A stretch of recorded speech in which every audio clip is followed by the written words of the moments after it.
본방송에서 제공하는 부동산 정보는 투자 판단에 대한 참고 자료입니다. 방송에서 제공하는 부동산 물건의 가치, 가격 상승 및 가격 하락에 대해서는 방송사에서 보장하지 않습니다. 본방송은 간접 광고가 포함되어 있으며 방송에서 나오는 부동산 정보는 출연자와 경제적 이해관계가 있을 수 있습니다.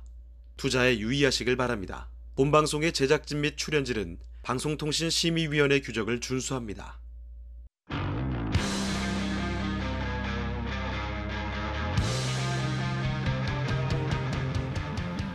부동산의 모든 고민이 통하는 길, 부동산 시그널. 안녕하세요. 진행의 김영민입니다. 수도권을 중심으로 집값 상승에 대한 기대감이 높아지고 있는 가운데 청약 시장의 열기도 굉장히 뜨겁습니다. 7월 수도권 1순위 청약 경쟁률 평균이 95.75대 1을 기록하면서 100대 1에 육박한 건데요. 이는 지난 2007년 인터넷 청약이 도입된 이후 월간 기준으로는 역대 두 번째로 높은 수치입니다. 7월 들어서 서울과 경기권에서 인기 단지들이 분양이 됐고 여기에 더해서 소위 로또 청약이라 불리는 단지까지 가세하면서 수도권 청약이 흥행한 것으로 보입니다. 부동산 시그널, 오늘도 여러분의 부동산 투자에 도움이 되는 다양한 정보들 준비되어 있습니다. 방송 시청하시다가 부동산과 관련한 고민이나 질문 있으시면 저희에게 연락 주시죠. 02-2128-8562번, 서울 전화 02-2128-8562번입니다. 전화 상담도 가능하고요. 문자 상담도 가능합니다. 더 편하신 쪽으로 연락 주시면 되겠고요. 또 카카오톡 통해서도 토마토 집통 채널 추가하셔서 상담하실 수 있습니다. 저희 전문가가 직접 확인하니까 언제든지 편하게 상담 남겨주시죠. 유튜브를 통해서 시청하고 계신 분들은 실시간으로 방송에 참여해 보시죠. 방송 보시면서 채팅 기능 이용해 보시면 되겠습니다. 여러분의 시그널 기다리면서 참여 방법 먼저 화면으로 만나볼게요. 당신의 부동산 물음표 시그널을 보내주세요. 부동산 해결사가 당신의 고민을 해결해 드립니다. 첫 번째, 전화 또는 문자를 통해 당신의 궁금증을 속 시원하게 해결해 드립니다. 02-2128-8562번 시청자 여러분의 부동산 고민을 접수. 토마토 집통 부동산 전문가가 당신의 고민을 해결해 드립니다. 두 번째, 유튜브에 토마토 집통을 검색. 유튜브 라이브를 통해 실시간으로 방송에 참여할 수 있습니다. 채팅창에 여러분의 부동산 궁금증을 올려주시면 바로바로 해결해 드립니다. 부동산 물음표가 느낌표로 바뀌는 시간. 부동산 시그널. 당신의 부동산의 해결사가 되어드립니다. 네, 부동산 시그널 오늘도 본격적으로 출발해 보도록 하겠습니다. 오늘 이 시간은 미라클 팩토리의 전일수 대표와 함께합니다. 대표님 어서 오세요. 네, 안녕하세요. 네, 시청자분들께도 인사해 주시죠. 네, 반갑습니다. 오늘도 부동산 경험을 통해서 여러분들과 다양한 얘기를 해보도록 하겠습니다. 네, 오늘 부동산 이슈 시그널 시간에 짚어볼 내용 여러분 많이들 궁금해 하셨을 것 같습니다. 경매로 집을 낙찰받았는데 안에 누군가가 살고 있다면 어떻게 해야 될까요? 바로 명도 절차를 거쳐야 하는데요. 이 명도 절차 언제 어떻게 어떤 방식으로 진행이 되는지 오늘 전일수 대표와 자세히 짚어보도록 하겠습니다. 대표님 잘 알려주시죠. 네, 우리가 부동산 경매를 할 때 가장 걱정되는 게 명도도 있거든요. 그래서 사람을 이제 내보내야 되니까 그 경매를 할 때 명도를 피해서는 어떤 수익도 낼 수 없는 거고 내가 실거주를 하든 네. 아니면 거기에 임대를 주든 명도는 필수로 해야 되는 거니까 여러분들이 오늘 이 영상을 보고 명도에 대해서 이렇게 두렵거나 어렵게 생각하지 말고 뭐 당연히 해야 되는 절차니까 좀 편안한 마음으로 낙찰을 받아서 명도하시면 좋겠습니다. 그래서 오늘 명도에 대한 얘기를 할 건데 경공매에 있어서 명도는 매우 중요한 과정이에요. 이게 왜 매우 중요하냐? 거기 있는 분을 이제 명도를 해야 아까도 말씀드렸지만 어떤 수익을 낼 수 있거나 아니면 내가 들어가서 살 수 있기 때문이죠. 이 명도는 누가 해주지 않아요. 내가 직접 해야 되는 거니까요. 자, 대금 납부를 통해 소유권 이전을 받더라도 점유권을 이전받지 못하면 온전히 소유권을 행사할 수 없습니다. 내가 등기를 쳐서 내가 소유권을 내 이름을 거기에 등기부등본에 올렸다고 하더라도 이 점유권을 이전받지 못하면 내가 들어가서 살지도 못하고 다른 사람한테 임대를 주지도 못하는 사항이라고 말씀드린 이유입니다. 경매에는 부동산 인도 명령이 있어서 명도가 비교적 쉬워요. 근데 공매는 부동산 인도 명령이 없어서 명도에 다소 어려움이 발생할 수 있습니다. 이 경매와 공매의 가장 큰 차이가 부동산 인도 명령이라고 보시면 돼요. 우리가 공매도 많은 분들이 관심을 갖고 하시는데 공매가 아무래도 경매보다는 편한 게 입찰을 할 때 전자 입찰을 하니까 실제 법원에 안 가도 되죠. 그렇게 하기 때문에 공매로도 많이 하는데 여러분들이 공매를 할 때 이 부동산 인도 명령이 없다. 그러니까 그 부분을 우리는 아셔야 되는 거예요. 근데 어차피 내가 명도에 대한 부담이 없고 그다음에 경험이 있다라 그러면 공매로도 충분히 하셔서 경매하고 똑같으니까 점유권을 이전 받으시면 되겠죠. 자, 우리가 그 다음에 이제 낙찰을 받고 나서 이제 협의를 해야 되죠. 협의를. 우리가 낙찰을 받고 바로 내가 소유권 이전 받았으니까 내가 주인이니까 나가라. 이런 게 아니라 이제 명도 협의를 해야 되는데 일단은 우리가 대화로 하는 명도가 있고 법으로 하는 명도가 있어요. 법으로 하는 명도는 강제 집행을 얘기하는 거고 우리가 대화라는 거는 만나서 어떤 협의를 거쳐서 이제 명도를 하는 거죠. 그래서 대화를 할 때는 어느 정도 소정의 이사비를 지불을 하고 점유권을 이전받는 거죠. 그러니까 이사비를 좀 드리고 그 다음에 그 점유권을 이전받는 건데 거기에 점유하신 사람이나 낙찰자나 서로 그게 도움이 되니까 그렇게 협의를 하는 거죠. 근데 사실상 이 이사비, 명도비라고 하죠. 그거는 법적으로 줘야 된다는 의무사항도 책임도 없습니다. 그래서 정해진 비용도 없어요. 그래서 물건의 어떤 종류나 금액, 권리관계, 어떤 그분의 뭐 상황들 이런 것들을 감안해서 적절하게 낙찰자가 금액을 이제 제시를 하는 거고 그 금액으로 이제 협의를 하는 거죠. 낙찰자가 그 금액 제시했다고 해서 뭐 바로 그 금액으로 협의되는 것도 아니고 거기 점유하시는 분이 나는 이 금액 받고 싶다라고 낙찰자한테 얘기를 해도 그게 뭐 그 부분이 바로 뭐 협의가 되는 게 아니니까 어떤 그 협상 과정이 필요하다는 거죠. 그래서 가장 이상적인 명도 방식이긴 해요. 이렇게 대화로 하는 게 우리가 뭐 싸우지 않고 법적으로 이렇게 막 힘들게 하지 않고 대화로 하는 게 가장 이상적인 방식이잖아요. 근데 이런 방식이긴 하지만 서로의 이해관계가 있기 때문에 어려움이 발생하기도 해요. 서로 입장이 다르잖아요.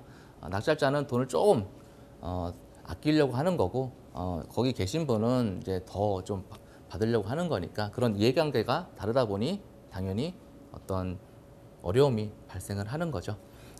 협의에 의한 명도 시 인도명령에 의한 집행 절차를 동시에 하는 것을 저는 추천을 드립니다. 대화는 대화대로 하고 우리가 경매는 부동산 인도명령 제도가 있기 때문에 그 법적 절차는 절차대로 가고 이런 식으로 두 가지를 같이 진행을 하는 게 맞습니다. 그래서 대화를 했다가 그게 잘 이루어지지 않을 때는 어쩔 수 없이 또 법적으로 가야 되는 거니까 그때 가서 다시 법적 절차를 하려고 하면 시간이 또 그만큼 가니까 같이 진행하는 것이 맞다라고 생각을 하시면 돼요. 인도 명령이라는 게 뭐냐? 인도 명령. 우리가 말 그대로 인도를 명령하는 거죠. 누가? 법원에서. 본인 소유의 부동산의 점유자를 법원을 통해서 강제 집행하기 위해서 이 강제 집행 우리가 하기 싫어도 어쩔 수 없이 협의가 안 되거나 뭐 그렇게 되면 강제 집행을 해야 될 수도 있어요. 이 강제 집행을 하기 위해서는 이 인도 명령 절차가 앞서서 분명히 있어야 돼요. 그래서 이 법원으로부터 이 집행 권한을 부여받아야 됩니다. 그래서 인도 명령을 반드시 해야 되는 거예요. 일반 임대차에서는 명도 이 소송을 통해서 판결문을 받아야 하지만 이 경매 절차에서는 부동산 인도 명령 결정문을 받아서 이 집행을 할 수 있어요. 강제 집행을. 그래서 아까도 말씀드렸지만 경매와 공매의 가장 큰 차이가 이 부동산 인도 명령 결정문이라는 거예요. 법원은 매수인이 대금을 낸 뒤 이 중요합니다. 6개월 이내 신청을 해야 돼요. 그러면 이 부동산을 매수인에게 인도하도록 명할 수가 있어요. 이게 민사집행법 제136조 부동산 인도명령 등이라는 것에서 확인할 수 있습니다. 그리고 인도명령을 계속 알아볼게요. 대금 납부 후에 6개월 이내 신청을 해야 돼요. 그다음에 이 6개월이 경과가 된다 그러면 소송으로 가야 됩니다. 명도 소송으로. 그러니까 내가 대금 납부를 하면서 그냥 바로 인도명령을 신청을 해요. 나중에 내가 대화를 하다가 뭐 나가겠지 이렇게 하다가 나중에 안 나가서 낭패를 보는 경우가 있으니까 이거는 바로 신청을 하시고, 소유자, 채무자인 경우 인도명령 신청 후에는 일주일 이내에 인용이 됩니다. 인용이 되고, 기타 점유자가 대항력이 없는 임차인, 그다음에 대항력이 있는 임차인 중 보증금을 전액 배당받는 임차인에 대해서는 배당 기일 이후에 인용을 해줘요. 왜냐하면 배당 기일은 배당을 이제 주는 날인데 낙찰자가 대금을 내고 그다음에 그 돈으로 법원에서 채권자들에게 이제 배당을 하는 거죠. 그거를 받아야 여기 점유자는 나갈 수 있으니까 그날 이후에 인용을 해줍니다.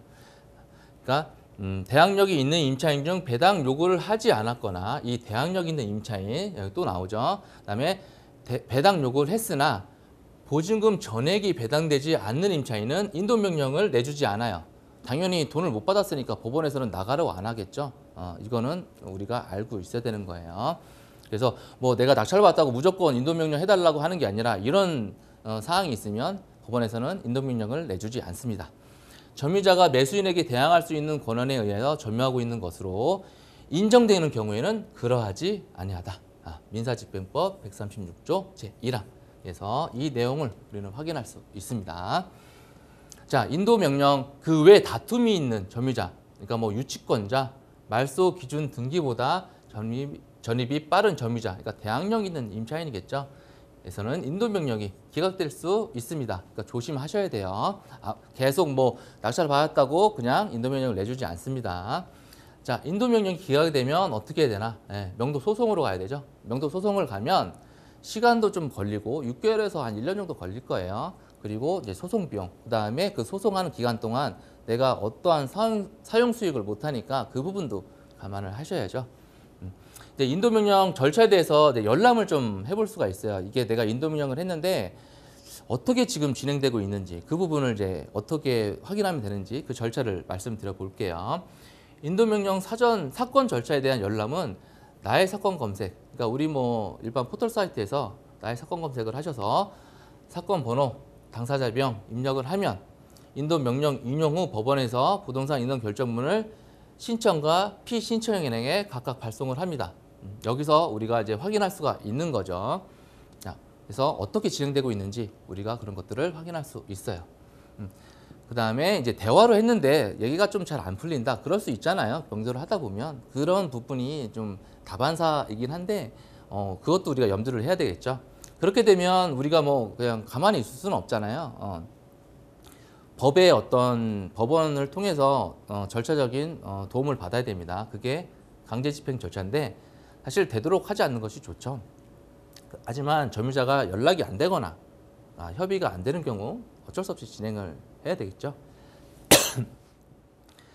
인도명령 결정문이 피신청인에게 도달한 다음에 강제집행이 신청이 가능해요. 그러니까 이 인도명령을 꼭 해야 된다는 거죠. 이게 도달이 되는 걸 확인한 다음에 이 강제집행을 신청할 수 있어요. 그래서 이거를 가지고 이제 민사집행과에 가서 집행문과 송달 증명서를 신청을 하고 그 다음에 집행관실에서 이 첨부 서류, 인도명령 결정문, 집행문, 송달 증명서 같은 이런 서류들을 함께 갖고 가서 강제집행 신청서를 작성한 다음에 제출을 하게 됩니다.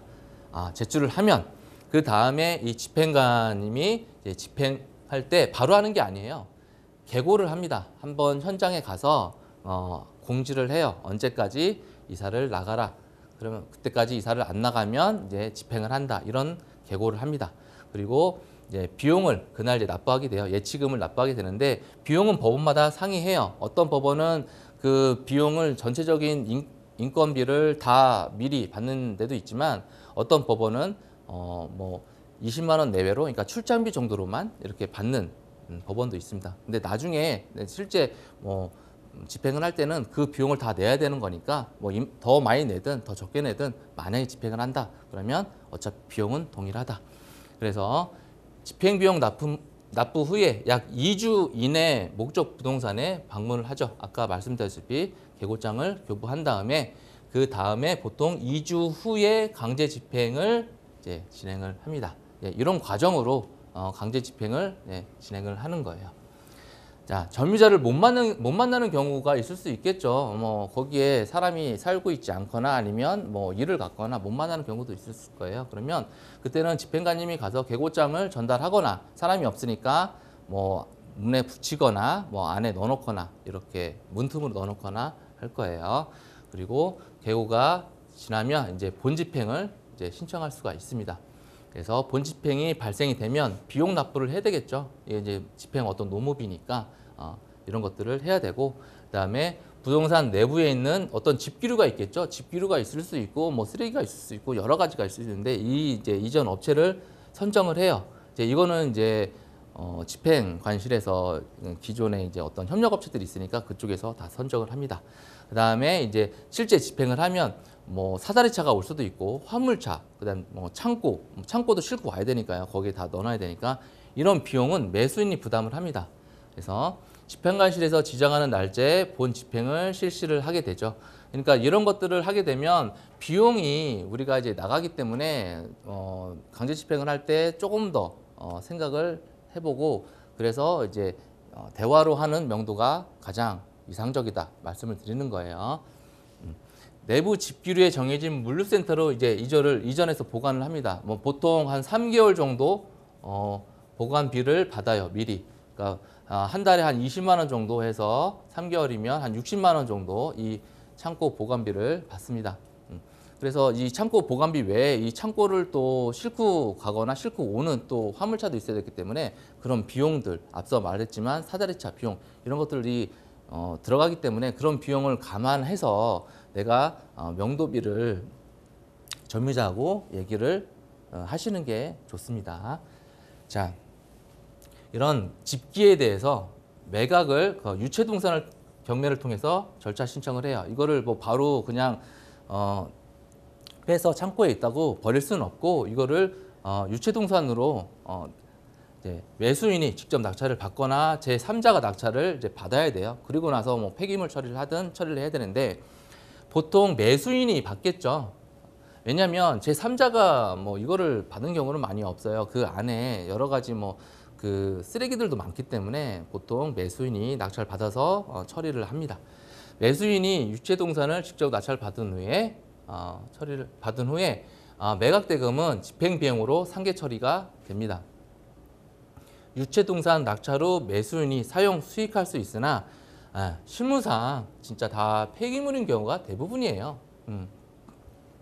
이거를 거기 점유자가 뭐 찾아갈 수도 있겠죠. 그 안에 어떤 집기류들이 고가이거나 필요하면 찾아갈 수도 있겠지만 보통 여기까지 왔으면 그런 이제 중요한 것들은 다 가지고 먼저 뭐 나갔거나 아니면 뭐 필요 없는 물건들이 많기 때문에 거기 점유자가 와서 이거를 가져가는 경우는 별로 없고 매수인이 받아서 처리를 하는데 대부분 폐기물인 경우가 많습니다. 그래서 강제 집행보다는 우리가 대화를 통해서 이렇게 명도를 하면 되는데, 물론 명도라는 게 사람하고 만나서 이제 대화를 하다 보면 잘 안 풀리는 경우도 있어요. 그리고 이게 좋은 일로 만나는 게 아니잖아요.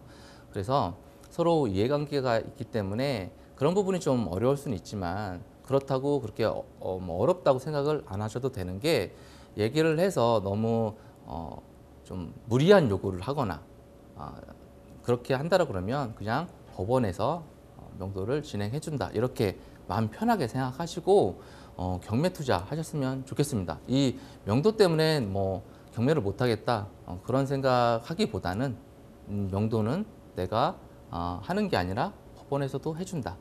특히 경매는, 공매는 그렇지 않지만 경매는 이런 제도들이 있기 때문에 여러분들이 명도 어려워하지 마시고 이렇게 명도를 좀 잘 하셔서 좋은 투자를 하셨으면 좋겠고, 이런 것들은 이제 전문가들하고 또 상담하고 조언도 받아서 조금 더 원활하게, 조금 더 명도비가 덜 들어가고 좀 더 빠른 명도를 하시기를 바라겠습니다.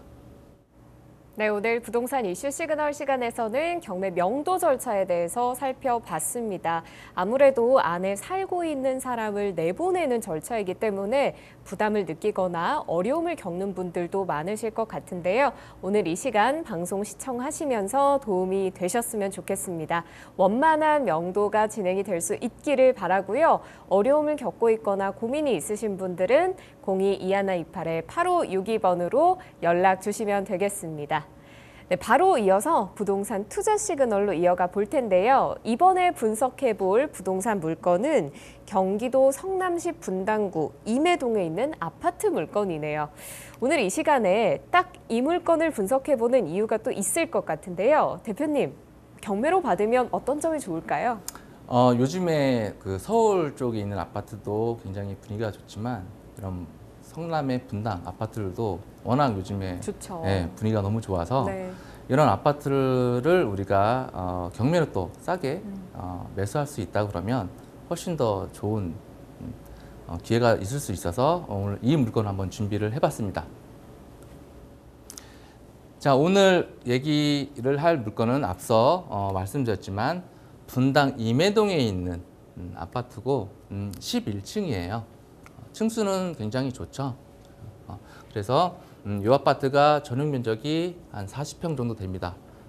조금 중대형 평수죠. 중대형 평수고 이제 최저가가 그러니까 신건이 18억 3천만 원에 시작을 해서 한 번 유찰이 됐어요. 한 번 유찰이 돼서 지금 12억 8천만 원까지 이제 유찰이 된 물건입니다. 이게 8월 19일 날 수원지방법원 성남지원에서 진행을 하는 거고 사건 번호는 2023타경 68598입니다. 그러니까 이 물건 관심 있는 분들은 지금 조금 준비를 하셔야 되겠죠. 자, 이 물건을 볼 때 또 우리 이 성남에 대한 어떤 수요, 그다음에 어떤 입주가 있는지 당연히 살펴봐야 되겠죠. 자, 성남을 보면 21년도, 20년도부터 23년도까지 좀 입주가 굉장히 공급이 많았어요. 예, 성남 쪽, 구도심 쪽 이쪽에 분당 외에 이제 성남 구도심 쪽에 이제 입주가 굉장히 많았고 24년도부터 26년도까지는 입주가 좀 부족하다가 27년도에 다시 좀 느는 것들을 볼 수 있네요. 자, 그 다음에 이 지역별로 좀 봐야 되겠죠. 어느 지역이 좀 입주가 많은지 아까 이런 것들도 반드시 우리가 살펴봐야 된다라고 말씀을 드렸어요. 우리가 보는 분당 쪽은 이렇게 27년도에 좀 입주가 있고 24년도에 좀 입주가 있어요. 그런데 우리 수정구, 성남시 수정구에 23년도에 입주가 굉장히 많았죠. 23년도에 입주가 굉장히 많았고 그 다음에 앞으로 27년도도 입주가 굉장히 많아요. 이런 거 봤을 때 이쪽으로 수정구 쪽으로 우리가 공급이 좀 몰려 있다 이런 것들을 우리가 알 수 있겠죠. 자, 면적별 입주 수요도 좀 보죠. 이렇게 입주들이 쭉 있는데 보통 20에서 30평대가 굉장히 많아요. 입주가. 그래서 아까 우리가 보는 경매 물건은 전용이 한 40평이 넘잖아요. 그러니까 이런 중대형 평수는 그러니까 입주가 이렇게 있어도 공급이 이제 거의 없는 거죠. 이 경매 물건이 여기 40에서 50평 정도에 들어오는 건데 이 보라색으로 표시된 것들은 없습니다. 그러니까 입주가 조금 있어도 상대적으로 이 정도 평수에 앞으로 입주는 없다. 우리가 이렇게 체크를 할 수 있겠죠. 자, 이 아파트의 단지 정보를 보면 분당에 있는 아파트들이 일기 신도시들이 대부분이겠지만 대부분 다 90년도에 이렇게 입주를 했죠. 이것도 93년도에 입주를 해서 총 22층이고 아까 우리는 11층이었죠. 그러니까 층수도 굉장히 좋은 편이에요. 이게 한 876세대가 되는 아파트죠. 자, 이게 47평형입니다. 47평형. 47평형이고 방이 4개, 화장실 2개예요. 그래서 아까 한 800세대가 되는데 한 400세대. 이 평수가 세대수가 굉장히 좀 많네요. 그리고 계단식이고요. 자, 이렇게 돼 있고 우리 권리 분석을 좀 보죠. 우리가 경매를 할 때는 일반 매매와 다르게 권리 분석을 우리가 봐야 되는 거니까 이 임차인 현황을 보면 소유자가 점유를 하고 있습니다. 소유자가 점유를 하고 있다고 한다면 우리가 권리상 뭐 따로 볼 게 없어요. 인수할 게 없습니다. 그래서 아무리 이렇게 밑에 뭐가 이렇게 많아도 사실 소유자가 있다라 그러면 다 소멸이 되는 거기 때문에 우리는 시세 조사만 잘 하셔서 입찰 검토를 하시면 되겠죠. 자, 매각 물건 명세서 보면 여기도 나와 있어요. 조사된 임차인액이 없습니다. 이런 물건은 뭐 진짜 안전한 거니까 여러분들이 언제든 이런 것들을 잘 조사하셔서 입찰하시면 되겠습니다. 자, 90년대식 아파트니까 보통 뭐 90년대 아파트들이 이렇게 좀 오래돼 보이죠. 그래도 나름 입지도 좋고 뭐 세대수도 거의 뭐 800세대가 넘다 보니까 뭐 이런 관리나 이런 것들은 잘 돼 있습니다. 이 아파트의 이제 실거래 내역을 보면 24년도도 쭉 그래도 거래가 잘 되고 있는데, 자, 중춘 기준으로 한 18억, 중춘 기준으로 잠시만요. 네. 중춘 기준으로 한 18억 정도 다 이렇게 거래가 되고 있고, 전세도 9억 5천에서 8억 이 정도까지 지금 거래가 되고 있습니다. 이 물건 현재 이제 매매가를 한번 보죠. 매매가를 보면 지금 6층이 17억 9천부터 해서 19억 5천까지 이렇게 일반 매매 이제 호가로 나와 있는데, 여기에 이제 여러 가지들 이제 수리나 이런 것들을 따져서 좀 금액 차이가 있을 수 있겠죠. 자, 전세도 한번 보면 7억 5천에서 9억까지 이렇게 나와 있습니다. 전세도 좀 금액 차이가 있지만 그거는 좀 수리 여부에 따라서 또 차이가 있다라고 보시면 돼요. 자, 인근에 이런 입지를 보면 뭐 사실 입지 뭐 이것도 말할 것도 없습니다. 초중고가 다 있고 교통도 좋아요. 여기서 GTX-A 경감선 성남역이죠. 초역세권이에요. 초역세권 바로 앞에 있습니다. 그다음에 수인분당선 임해역은 도보로 10분 이내고 신분당선 판교역은 도보로 15분 이내예요. 그러니까 입지도 좋고 학군도 좋고 그다음에 여러 가지 지금 가격도 경매로 접근했을 때는 메리트가 있는 단지다. 이렇게 보시면 되는데, 여기 경감선이 이 송도에서 여기까지 이제 평유까지 가는 거고, 이제 쭉 더 뒤쪽으로 연결이 되는 거니까 앞으로 더 좋아질 교통 입지가 되겠습니다. 자, 여러분들이 부동산 경매를 통해서 이제 하는 목적은, 부동산 경매를 하는 목적은 일반 매매보다 금매보다 더 저렴하게 낙찰을 받아서 어떤 수익을 더 만들려고 하는 거니까, 이렇게 이런 물건들 우리가 조사를 잘 해서 권리상 문제가 없다고 하더라도 실제 이제 임장도 가보고 시세조사도 필요하고 앞으로 명도도 해야 되니까 이런 물건들은 전문가와 상담을 받고 조언을 통해서 안전한 경매 투자 하시기를 바랍니다. 네, 부동산 투자 시그널 시간에는 성남시 분당구 임해동에 있는 아파트까지 살펴봤습니다. 부동산 투자 많이 고민하고 계시죠? 그중에서도 경매라고 하면 더 어렵게 느껴지실 수도 있는데요. 저희가 도와드리겠습니다. 경매에 관해서 궁금하신 내용 있으시면 02-2128-8562번으로 연락 주시면 되겠습니다. 자, 오늘 도움 말씀 주신 전일수 대표와는 여기서 이만 인사 나눕니다. 대표님, 오늘 말씀 고맙습니다. 감사합니다.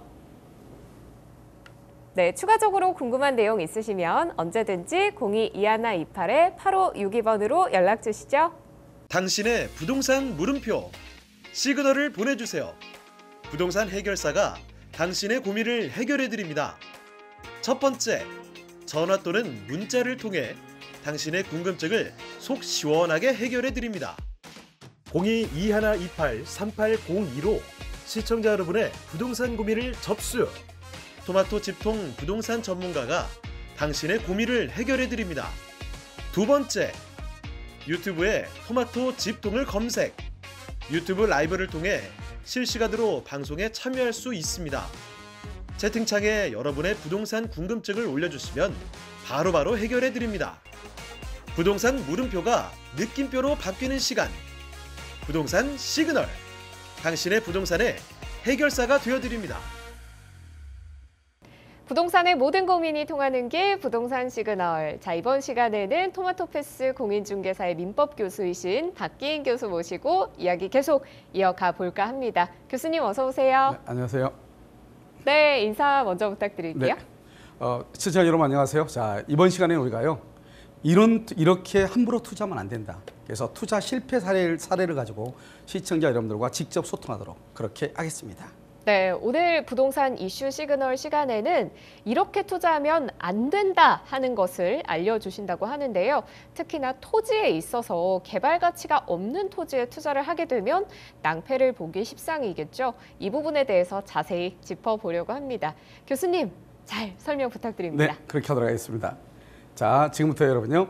올해 이제 개발 가치가 없는 토지에 우리가 투자한 경우 거의 대부분 보면 뭐냐면 임야 같은 것이 많죠. 임야 같은 경우에 전혀 개발 가치가 없는 땅인데요. 우리가 그냥 투자를 하는 경우가 있는데 실제 이제 제가요 상담을 받았던 실제 사례를 가지고 여러분들이 어떻게 토지를 분석을 하는지 우리가 투자를 해서 돈을 버는 것도 중요하지만 투자를 통해서 돈을 잃어버리면 안 되는 거잖아요. 이것을 어떻게 해서 양질의 토지를 우리가 손에 넣을 수 있는지 그 절차를 한번 보도록 그렇게 하겠습니다. 이런 충북 진천에 있는 곳이에요. 지금 여기 토지를 이렇게 쭉 보면 이 부분에 지금 토지가 이렇게 있는 것이죠. 지금요. 이 땅을 한번 가지고 설명을 하도록 그렇게 하겠습니다. 먼저 방금 봤던 그 토지예요. 현 이치가 어떻게 되느냐? 현 이치가 지금 여기 딱 보면 우리가 항상 이것을 이제 어떻게 어디에서 이걸 보느냐? 예를 들어서 뭐 땅이라든가 우리가 토지를 분석할 때요. 디스코라든가 그러면 저는 이제 많이 보는 것 중에 뭐 밸류업이라든가 그다음에 또 밸류맵이라든가 땅박사라고 하는 것도 아주 또 유명한 뭐죠 그 어플이 있어요. 그래서 그런 데서 보면 전체가 나오는데 한번 봐보세요. 지금 현재 있잖아요. 2014년에 얼마냐? 25억 원에 샀잖아요. 그런데 2018년에 제가 아는 지인이 산 것은 26억 1억을 더 주고 산 거예요. 이 땅을 왜 지금 샀느냐? 지금 보면 다 임야이고 농림지역이잖아요. 지금 뭐냐? 40만 평이 넘잖아요. 이 땅을 산 이유는 맨 처음에 샀던 이분이 뭐를 했다냐 여기다가 그 골프장을 하겠다. 그래서 40만 평을 산 거예요. 18호짜리. 그런데 그걸 못하고 다시 제 아는 시인한테 팔았단 말이에요. 그러면 제 아는 시인은 자기도 골프장을 하겠다. 땅값이 너무 싸지 않느냐. 그러니까 이것을 이제 할 수 있는 사람을 좀 소개해달라 해서 이제 제가 이제 상담을 하게 됐단 말이죠. 상담을 하기 전에 땅을 한번 분석을 하는데 분석할 필요도 없이 딱 이것을 이 자료를 열자마자 아, 이 땅은 잘못됐구나 하는 것을 금방 알 수 있었단 말이죠. 그럼 우리가 이제 토지를 분석할 때는 어떠한 것들을 우리가 기본적으로 내가 먼저 분석을 하고 그리고 난 다음에 예를 들어서 뭐 설계사를 찾아간다는 등 뭐 이렇게 뭐 토목기사 사무소를 찾아간다는 등 해야 될 거 아니에요. 그럼 아무것도 모르는 상태에서 가게 되면은 이것은 완전히 우리가 이제 호구로 취급받을 수 있단 말이죠. 그래서 여기 보시면 먼저 이제 제가 이 땅이 어떤 것인지를 먼저 봤는데 여기 보면 청주공항이 있어요. 이 청주공항에서 방금 있던 그 진천까지 차량으로 약 얼마나 14km니까 차량으로 30분 이내의 거리예요. 그러면 충분히 이 정도의 거리는 우리가 골프장이 있다 그런다 하면 누구나 좀 오갈 수 있는 그러한 거리인 것이죠. 그래서 거리 자체는 아무런 문제가 없어 보여요. 아시겠죠? 그래서 먼저 거리를 한번 측정해 봤고 인근에 뭐가 있느냐 봤죠. 인근에 봤더니 여기 보면 블랙스톤 에드팜 리조트라고 하는 것이 있고요. 여기에 뭐가 있냐? 여기는 블랙스톤 벨포레 CC라고 해가지고 여기에 뭐가 있냐면 골프장이 있는 거예요. 그러니까요. 아, 주변에 골프장도 있으니까 아마 제 지인은 여기가 지금 41만 평인데 아, 여기도 골프장이 될 거라고 생각을 하신 것 같아요. 그런데 여러분요. 주변에 여기에 골프장이 있다 해가지고 이 부분에 지금 골프장이 있다 해서 주변에 있는 땅들이 다 그러면 골프장을 할 수 있는 토지인가? 그건 절대 아닌 것이에요. 그 토지를 다시 한번 분석을 해야 되는 것이에요. 그러면 분석을 할 때 아무리 몰라도 여러분들이 네이버 지도 같은 것을 한번 딱 보잖아요. 보면은 여기 보면 등고선이 쭉 돼 있을 거예요. 이 등고선이 간격이 좁을수록 경사도가 높다는 거예요. 만약에 등고선의 간격이 넓죠. 그러면 이것은 경사도가 완만하다는 거예요. 우리가 각 지자체별로 임야를 개발할 때는 경사도는 얼마 이내가 돼야 된다. 남항주 같은 경우는 뭐 13도 뭐 정도요. 다른 데는 보통 18도까지 해주는 데도 있단 말이에요. 그런데 대부분 기본 평균이 15도 정도 된단 말이죠. 그런데 20도가 넘잖아요. 경사도가. 그런 경우는 거의 개발행위 허가를 내주지 않고 있어요. 그런데 이 토지는 나중에는 보면 알겠지만 여기 이 부분에 이 토지를 산 경우는 26억이라고 하는 돈을 주고 샀음에도 불구하고 경사도가 거의 80% 정도가 25도에서 30도, 20도 넘게 30도 사이에 있는 거예요. 이것은 죽었다 깨나도 개발이 안 되는 것이에요. 그러니까 이 땅을 이 40만 평을 26억에 샀다 그러면 싼 것처럼 보이지만 사실은 2억 6천을 줘도 비싼 것이죠. 그렇죠? 그러니까 투자를 너무 잘못했다 이 말이죠. 그러면 보통 사람들은 우리가 부동산을 볼 때 산을 보면 이 산의 경사도가 어떤 건지 모르잖아요. 그러니까 이 임야를 우리가 분석할 수 있는 여러 가지 도구들이 너무 많단 말이죠. 그런데 그런 것이 있다고 해서 중요한 것이 아니고 그것을 어떻게 활용해서 어떻게 평가하고 어떻게 판단할 것인가, 이게 훨씬 더 중요하단 말이죠. 그래서 지금부터 그것을 한번 보도록 하겠습니다. 여기 보면 이제 우리가 주농선이 어떻게 되어 있는가. 여기 보면 이면 한번 딱 봐보세요. 40만 평이라는 게 중요한 것이 아니고 모양새가 아주 이상하잖아요. 이것을 뭐냐면 올바지 않다, 그래서 부정형이다. 부정형은 뭐예요? 일정한 형식을 가지고 있지 않다 이 말이잖아요.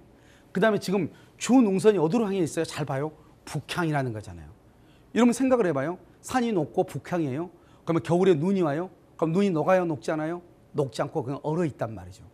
이런 것들은 사실은 골프장으로 하기에는 최악이죠. 그러니까 이것을 이제 분석을 하려면 이 분석적인 도구를 가지고 어떻게 되어 있는지 능선을 보고 계곡이 어디로 향하고 있는지 주능선은 어느 방향으로 되어 있는지 이걸 분석할 수 있어야 된단 말이죠. 그러니까 어떤 사람들은 계곡하고 능선도 어떻게 해요? 거꾸로 또 분석한 사람도 있단 말이죠. 그러니까 지금 여기 보시면 주능선이 지금 북향으로 되어 있어. 그럼 북향으로 되어 있다는 것은 사실은 상당히요 땅으로 보면은 좀 손해가 많은 것이죠. 그런데 여기서 지금 잠깐 이 뒤로 넘어가면 여기에 뭐가 있냐, 저수지가 하나 있단 말이죠. 근데 그 저수지 있는 쪽은 뭐가 되냐면요, 여기가 좀 경사가 또 완만해요. 경사가 완만하다 보니까 거기는 어떻게 돼요? 거기는 우리가 이제 개발할 수 있는 가치가 있는데, 만약에 이 땅을 그대로 놔두기는 그렇고 좀 더 개발하고 싶다. 그렇다 한다면 이 땅 뒤에 지금 여기 있는 이 토지 임야 뒤편, 즉 여기 보면 저수지가 하나 있는데 그 토지를 매입을 한 경우는 우리가 좀 더 활용할 수 있지 않을까, 이런 생각은 든단 말이죠. 그럼 여기는 이제 보면 용도 지역은 뭐냐? 용도 지역은 거의 대부분 다 농림 지역이에요. 여러분 농림 지역도 물론 건축은 지을 수는 있죠. 건물은 지을 수는 있지만 거의 농림 지역이라든가 여기 보면 보존 관리잖아요. 농림 지역과 보존 관리는 거의 할 수 있는 것들이 이렇게 많지 않죠. 알겠죠? 그런데 이제 이런 것들이 이제 잘 모르게, 여기 봐봐요. 블랙스톤 벨포레 CC가 있는 데를 보면 이건 계획관리 지역이란 말이죠. 그러니까 이건 계획관리 지역이었는데 처음부터 계획관리 지역이 있는지는 제가 이제 아직 미처 보지 못했는데, 만약에 여기요 그 골프장 허가를 내주기 위해서 계획관리 지역으로 했다. 그렇다 한다면 여기에서도요 이것을 계획관리 지역으로 해달라고 요구할 수도 있겠지만 아마 그렇지 않고 여기는 농림지역이었고 보존관리 지역이었는데 아마 여기 이 부분은 계획관리 지역이었을 것이다. 그런데 좀 의아한 것은 여기 보면 거의 대부분의 옆에 있는 토지들이 다 보면요 임야들이 보존관리 농림지역이거든요. 그런데 여기만 지금 계획관리로 돼 있단 말이죠. 뭐죠? 그 골프장만요. 그래서 아마 여기는 어떠한 예전에요 어떤 특혜 시비가 좀 있었지 않았을까, 이런 생각도 충분히 가능한 곳이죠. 알겠죠? 여기 임야인데 계획관리로 돼 있다, 이런 말이에요. 자, 그럼 보시고 그 다음에 이제 총 면적이 40만 평이죠. 40만 평 중에서 거의 41만 평인데 그 중에서 약 40만 평이 농림지역이에요. 그리고 나머지 10,000평 정도가 어때요? 보존 관리예요. 그럼 이제 우리가 이걸 가지고 이제 어디로 보죠? 우리가 이제 다시 이제 검토해 보면 건폐율하고 용적률이라는 것이 이제 중요하죠. 만약에 여기다 건물을 짓는다. 건폐율이라는 거 여기가 20%라는 것은 뭐예요? 예를 들어서 이런 것이요. 이 땅이 100평이에요. 100평이면은 이 땅에다가 건물을 짓고 싶어. 그러면 땅 건물이 차지하는 면적이 얼마라는 거예요? 20평밖에 안 된다는 거죠. 알겠죠? 그럼 20평인데 여기는 용적률은 어디요? 80평이죠? 80%죠? 그러면 100평에 80%니까 얼마나 큼요? 80평까지는 할 수 있다는 거잖아요. 그러니까 바닥 면적은 20평으로. 그리고 높이는 어디까지요? 높이는 80까지니까 4층까지 지을 수 있다는 거잖아요. 그러니까 실제로 이거는 땅의 가치가 100평인데 건물의 바닥 면적을 20평밖에 못한다. 그러면 땅의 가치가 있어요, 없어요? 거의 없는 것이죠. 이것만 보더라도 우리가요 이 땅의 가치가 있는지 없는지를 금방 알 수가 있다, 이 말이죠. 그래서 여기서 보시면 41만 평 중에서 40만 평이 농림지역, 그다음에 10,000평 정도가 보존관리지역. 그러니까 거의 이것은 뭐다? 땅의 가치로서 활용할 수 있는 가치가 그렇게 많다, 많지 않다? 많지 않다는 거예요. 그런데 그것을 모르고 우리는 땅을 사는 것이죠. 왜? 이것이 무엇을 뜻하는지 모르니까. 그러니까 여러분들이 만약에 부동산에 대해서 관심이 있다. 그러면 적어도 두 가지는 해야 돼. 하나는 뭐냐? 먼저 기본적으로 민법을 공부해야 돼. 왜? 그래야지만이 어떤 법적 지식이 있어야 누구하고 계약서를 쓰거나 누구하고 다투거나 내용 증명이라도 쓸 수 있단 말이죠. 두 번째는 공인중개사에서 보면 부동산 공법이라고 하는 것이 있단 말이죠. 이 과목은 반드시 그것을 이수를 해야 돼. 그래야만이 누구하고 대화가 되고 이 땅의 가치나 또는 땅의 가치를 분석을 할 수 있는 기본적인 소양이 된단 말이죠.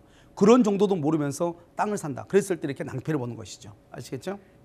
자, 그다음에 우리가 이제 중요한 것 중에 하나가 뭐냐면 국토 환경성 평가 지도라고 하는 거예요. 아마 여러분들이 처음 들어보신 분도 있고 또 어느 정도 부동산에 대해 관심 있는 분들은 여기를 잘 아실 텐데, 국토 환경성 평가 지도를 가서 보면 이 토지가 어떤 토지인지를 지금 알 수가 있는 거예요. 그러니까 토지를 무조건 사면 안 된다고 몇 번 얘기했죠.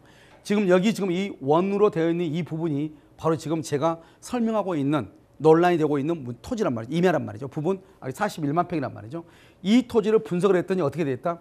이 토지의 대부분, 여러분 봐봐요. 녹색으로 진하게 되어 있죠. 이게 여러분 1등급이라는 거예요. 토지가. 국토 환경성 영향평가에서 1등급이라면 개발행위 허가가 안 나온다는 거예요. 알겠죠? 그냥 이 땅은 그냥 그 자체로 그냥 놔둬야 되는 거예요. 그 다음에 여기 보면 2등급이라고 되어 있죠. 약간 녹색 부분, 진하지 않고 여기가 2등급이에요. 그러니까 지금 여기 41만 평의 거의 대부분의 토지가 1등급과 2등급으로 되어 있죠. 1등급은 아예 개발행위가 나오지 않는다 이렇게 보시면 돼요. 그런데 2등급은 개발행위 허가는 나오지만 극히 미미하죠. 그러니까 결국 1등급과 2등급으로 되어 있는 토지라고 하는 것은 개발 가치가 많지 않다는 걸 얘기하는 거예요. 무슨 말인지 아시겠죠? 그래서 여러분들이 이제 이런 것을 어떻게 가서 판단할 수 있느냐? 국토 환경성 평가 지도에 가서 보면 이것을 판단할 수 있게끔 다 나와 있단 말이죠. 그다음에 이제 여러분 이제 비옵톱이라고 하는 거예요. 요즘 최근에 이제 나온 것은 아닌데, 토지를 살 때 보니까 땅이요, 임야가요, 보니까 낮아요. 그리고 나서 이거 뭐요? 우리가 이제 뭐 인목본수라든가 인목축척이라든가 이런 것도 큰 문제가 없어 보여요. 그럼 우리는 보통 어떻게 생각하냐? 저 토지를 내가 개발해야 되겠다. 그래서 땅을 산단 말이죠. 왜? 그냥 시골에 있는 땅들은 보통 싸니까. 그런데 여러분요, 토지가 아무리 경사도가 낮고 뭐가 한다고 해서 무조건 이 땅을 개발할 수 있는 게 아니에요. 여러분들이 아마 처음 들어보신 분들이 아주 많을 건데, 여기에 비옵톱 지도로 하는 것이 있단 말이죠. 이 비옵톱이라는 것이 뭐냐면, 여러분 어떤 식물, 특정한 어떤 식물이라든가 그다음에 동물들 있죠. 이 동물들이 군집을 이루어낸다. 그러니까 무리를 이렇게 군집을 이루어서 사는 것도 있잖아요. 거기에서 사는 것들, 그것들이 하나의 어떤 그 지구를 이루고 있단 말이죠. 이것을 우리는 비옵톱이다 이렇게. 그래서 이런 보시면 우리가 이제 이 비옵톱 지도를 딱 봐야 되는데, 여기 봐봐요. 비옵톱 지도를 뭐 몇 단계로 분류한다는 거예요? 5등급으로 분류해. 어떤 그 블로그나 이런 거 보면 비옵톱은 수도권에만 있다. 그렇잖아요. 이 비옵톱이라는 것은 전국에 다 임야마다 다 평가를 판단할 수 있는 거예요. 다 비옵톱이 있고, 여기에서 중요한 것은 이제 여기서 개발이 되느냐 안 되느냐 하는 것이 딱 구분이 되는 거예요. 여러분 여기 보시면 여기 어디가 보면 1등급 나왔잖아요. 녹색 부분 있죠. 이 녹색 진하게 되어 있는 부분 있죠. 여기는 죽었다 깨나도 개발행위가 되지 않아요. 알겠죠? 그 다음에 어디가 가장 개발행위가 많이 나오냐? 지금 분홍색 있죠. 여기 분홍색. 이 분홍색 부분, 아무튼 흐리게 나오는 부분은 개발행위 허가가 나와요. 그런데 여기 진하게 나온 부분 있잖아요. 이렇게 진하고 이렇게 진하게 되어 있잖아요. 이 부분은 죽었다 깨나도 허가가 나오지 않는 부분이란 말이죠. 그러니까 이런 것들을 비옵톱을 조사를 해서 지도를 보고, 과연 내가 살려고 하는 토지가 개발행위 허가가 나올 수 있는 땅인지 아닌지, 그걸 우리가 판단을 먼저 해야 되겠죠. 그래서 여기서 보면 그러면 비옵톱이라는 것이 무엇인가 보면, 특정한 식물이라든가 동물이 하나의 생활 공동, 즉 군집을 이루어가지고, 군집 알겠죠? 이뤄서 다른 곳과 명확히 구분되는 하나의 서식지. 그러니까 저쪽과 이쪽은 완전히 구별돼요. 아, 여기는 이런 특정한 식물만 여기서 서식하고 있어. 특정한 동물들이 여기를 다니고 있어. 여기서 사냥이라든가 사슴이라든가 이게 여기 이 부분에서만 살고 있어. 그러면 그쪽을 말한다 비오톱이라고 해가지고 거기를 보호해 주는 거예요. 그러니까 이 부분은 죽었다 깨나도 뭐가 안 되죠? 개발행위가 안 되겠죠. 알겠죠? 그래서 환경부 지정 국토 환경성 평가 지도에서 아까 방금 봤었죠? 그 지도에서 보면 1등급 토지는 개발 가능성이 있다는 거예요, 없다는 거예요? 없다는 거예요. 그러니까 1등급은 무조건 어떻게 해야 돼요? 피해야 되는 거예요. 물론 2등급부터는 개발행위 허가가 나오는데, 그래도 어느 부터 3등급, 4등급, 5등급 여기에 있는 곳이 개발행위 허가가 훨씬 더 잘 나온다 이런 말이에요. 무슨 말인지 아시겠죠? 그래서 이건 이제 비옵톱이라고 하는 것이고요. 그다음에 이제 우리가 경사도 분석은 여기저기에서 임야의 경사도를 분석하는 것들이 있기는 있어요. 이 경사가 얼마다 몇 도다 하는 것들. 제가 아까 얘기했던 땅박사라든가 이거 아주 잘 돼 있는 거예요. 알겠죠? 그런데도 땅박사 이런 데 딱 들어가면 여기도 아주 잘 거기를 뭐 그래프 형식으로 해가지고 시각적으로 그래프를 통해서 이것이 가치가 어떻게 변하고 뭐가 어떻게 변하고 하는 것을 시각적으로 딱 보여준단 말이죠. 그런데 여기서 보면 저는 이제 국토환경성 평가 지도에 가서 이제 경사도로 분석을 한단 말이죠. 지금 이 부분이 부정리로 되어 있는 아까 우리 41만 평 골프장을 하기 위해서 산 토지잖아요. 임야잖아요. 그런데 여기 경사도 분석을 딱 하면 어떻게 되냐. 경사도에 봤을 때 어떻게 보냐. 빨간색이 많을수록 경사도가 급한 거예요. 여러분요. 우리가 경사도가 오르락만 어때요? 땀이 많이 흐르죠. 얼굴이 벌겋게 달아오르죠. 이게 똑같이 이해하시면 돼요. 그러니까 여기는 이렇게 빨간 부분이 많다고 하는 것은 어떤 걸 얘기하냐. 경사도가 아주 급하다는 거예요. 그러니까요. 여기는 보면 20도에서 25, 25에서 30, 30도 이상인데 이 빨간 부분은 30도 이상인 거예요. 30도 이상은 대한민국 어디에서도 개발이 안 돼요. 그 다음에 약간 빨갛진 않지만 그 다음에 약간 이렇게 여기 주황색처럼 되어 있죠. 이거는 20에서 25도를 얘기해요. 그럼 여기 한번 봐봐. 지금 이 골프장을 하겠다 해서 40만 평의 땅을 3분의 땅을 보면 거의 대부분의 땅들이 다 뭐예요? 경사도가 최소 20도 이상이잖아요. 그러니까 이것은 개발 행위가 될 수가 없는 거예요. 골프장 설치할 수도 없는 거예요. 시설할 수가 없는 거예요. 그럼에도 불구하고 26억의 돈이 들어갔단 말이죠. 싼 거예요, 비싼 거예요? 엄청나게 비싼 임야인 거예요. 40만 평을 26억? 그럼 별거 아닌 것 같죠. 가치가 없고 개발 행위를 해가지고 수익을 낼 수 없는데 엄청나게 비싼 땅이죠. 그러니까 이런 것들을 어떻게 해야 돼요? 미리서 여러분들이 잘 분석을 잘 했어야 된다 이런 말이죠. 그래서 여기 이제 보면 경사도 분석을 이제 수치로 나타내고 있는 거예요. 봐봐요. 100%를 봤을 때 경사도가 20도에서 25도가 얼마요? 29만 평이에요. 그 다음에 여기요. 여기 25도에서 30도 경사도가요. 4만 평. 여기요. 30도 이상이 4만 평. 전체가 합하면 이 전체가요. 25도 이상이 얼마가 돼요? 80%가 넘는 거예요. 그러니까 이런 임야는 개발 행위를 할 수가 없는 거죠. 그러니까 이런 것들은 분석을 해서 어떻게 해야 돼요? 이것을 정확하게 피해야 되죠. 그리고 지금 우리가 농림지역이다. 그리고 보존관리지역이죠. 이거 보면은 이 농림지역을 한번 봐봐요. 농림지역에 살 수 있는 행위들이 별거 안 되는 거예요. 할 게 거의 없어요. 그러니까 이 땅을 사가지고 할 수 있는 것이 없는데 가서 이 땅을 가지고 어떤 이익을 내겠어요? 아무것도 안 되잖아요. 그러니까 여러분들이 이제 보면은 이렇게 임야 관련 이렇게 홈페이지들이 있단 말이죠. 그래서 이런 임야 관련 홈페이지를 가지고 여러분들이 이걸 분석을 해야 돼요. 특히 여기 임업정보 다드림 있죠. 이런 데 들어가면 여기 임야에 대해서 전체적인 아주 종합적으로 분석할 수 있단 말이죠. 그러니까 이런 것들을 통해서 여러분들의 돈을 재산을 지키고 여러분의 부를 증식시키는 그러한 기회가 됐으면 좋겠습니다. 부동산 이슈 시그널 통해서 실패 없는 토지 투자하는 법에 대해서 짧지만 알아봤습니다. 땅의 용도나 경사, 모양, 방향, 다양한 요소에 따라서 이 토지의 가치가 있느냐, 없느냐가 판이하게 나뉘는 것 같은데요. 부동산 시그널 그리고 박희인 교수와 함께 하시면서 실패 없는 토지 투자 이어나가 보시죠. 궁금한 내용 있으시거나 개인적인 상담 필요하시면 저희에게 연락 주세요. 022128-3802번입니다. 오늘 도움 말씀 주신 박희인 교수와는 여기서 이만 인사 나누겠습니다. 교수님 오늘 말씀 고맙습니다. 네, 감사합니다. 방송 마무리된 후에도 다양하게 상담 창구 열어둡니다. 022128-3802번 전화와 문자 상담 가능하고요. 또 카카오톡 채널 추가하셔서 저희에게 상담 남겨주시면 저희 전문가가 직접 확인해서 방송을 통해서 함께 고민해 보도록 하겠습니다. 유튜브로 실시간 시청하고 계신 많은 분들 채팅 통해서 방송에 참여해 주시고요. 그리고 끝으로 또 저희 홈페이지 들어오셔서 무료 다시 보기 하실 수 있고 저희 방송과 관련된 의견 또 남기실 수 있습니다. 언제나 더 좋은 방송 만들기 위해 참고하도록 하겠습니다. 본격적인 여름 휴가철인데요. 날이 정말 많이 덥습니다. 이런 가운데 기습적으로 소나기까지 내리면서 날씨가 요란하니까요. 이럴 때일수록 더더욱 건강하고 안전한 여름 휴가철 보내시기 바랍니다. 부동산 시그널 오늘 저희가 준비한 소식 여기까지입니다. 저희는 다음 이 시간에 더 알찬 소식 들고 다시 찾아올게요. 시청해주신 여러분 고맙습니다.